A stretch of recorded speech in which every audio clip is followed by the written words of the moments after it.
чейин айырбаштык болгонго чейин болгон эмес. Бурага. Алган элем мынаны мисал тартканын көргөн эмесмин. Эди кабар албады. Неше камбал жинап карап коюш керекпи же байлардын эле немеси билбейм да. Жылмада жылбады, мына 2 айдын жүзү болуп атат. Ана жылдырабыз, мына жылдырабыз дешип турушат. Мындан 2 ай мурун Ош шаарынын Акпыра 2 айылынын тургуну дал ушул жогорку вольттогу мамыча короосунун ичинде жайгашып калганын айтып кайрылган болчу.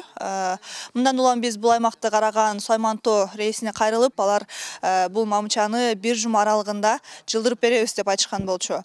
Арадан 2 ай өттү, бирок бул мамыча дагы эле которулбастан турат.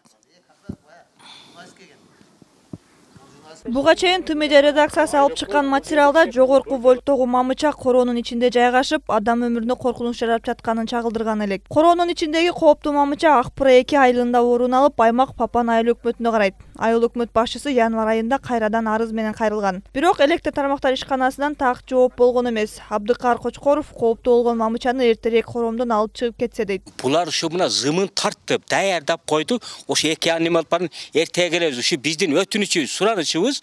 Ушуну батыраак улап берсе, биздин суранычыбыз ошол. Эртеге келебиз деп качан айтышкан? Ошол келген күнү айтышкан.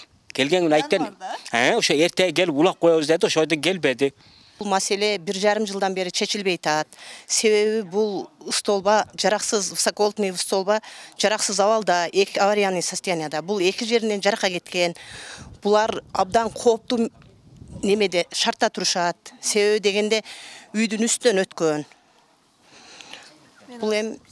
Бул эми орчундуу маселе. Буну эми рейске деле кабарлашкан, билишкен, айыл өкмөттөр деле билишкен. Ушуну эми жакшы такташып, о качан эле тактап результатын кылып жылдырып койса болмок. Ал эми Кочкоровдун жанында жашаган Ырыспу Кенжебаева да аталган мамычадан коркунуч менен жашаарын айтты. Эгер электр мамычасы жыгылса, айланасында 200 метр аралыкка чейин өрт каптоосу мүмкүн экендигин билдирди. Мына коңуш үйдө жашайбыз. Мына бул биз үй салганыбызга 3 жыл 4 жыл болуп калды.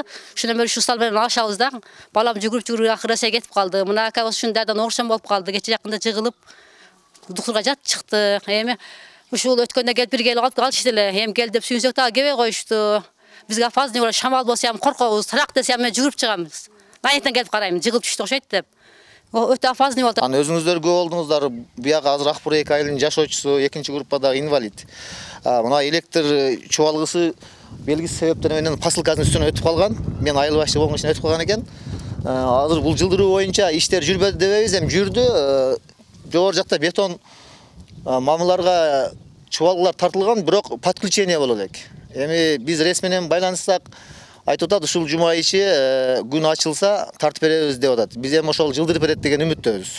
Мурункусунда 1 жуманын ичинде жылдырып коебуз деп так айтпаса дагы ошо 1 жумада жылдырабыз деген айткан эсимде, бирок 1 жумада жылбады, мына 2 айдын жүзү болуп атат. Аймакты караган Ош шаарынын Сойманто рейсинин кызматкери аба ырайынын өзгөрүүсүнөн улам мамычаны жылдырууга мүмкүндүк болбоду деген жүйө менен чектелди. Мен берген убада ошол 20-январга чейин бүтүрүп берем деген, бирок 20-январга чейин ошол линиялар болуп бардыгы которулду жолдун боюна. Которулгандан кийин бул жерде азыр Сойманто рейсинде 15-январдан бери мына ЭБР долбоорунун негизинде тартылган СИП өткөргүчтөргө керектүү өчүлөрдү подключение кылып улаган негизинде балдарыбыз бригадабыз вообще автоматик бошогон жок да. 2 ай мурун мамычаларды жылдырууга 1 жума убакыт сураган Сойманто рейси бул жолу 5 күн аралыгында бүтүрөрүн убадалоодо. Кылым Сурапбаева, Алишер Нышанов, ТМедиа, Ош шаары.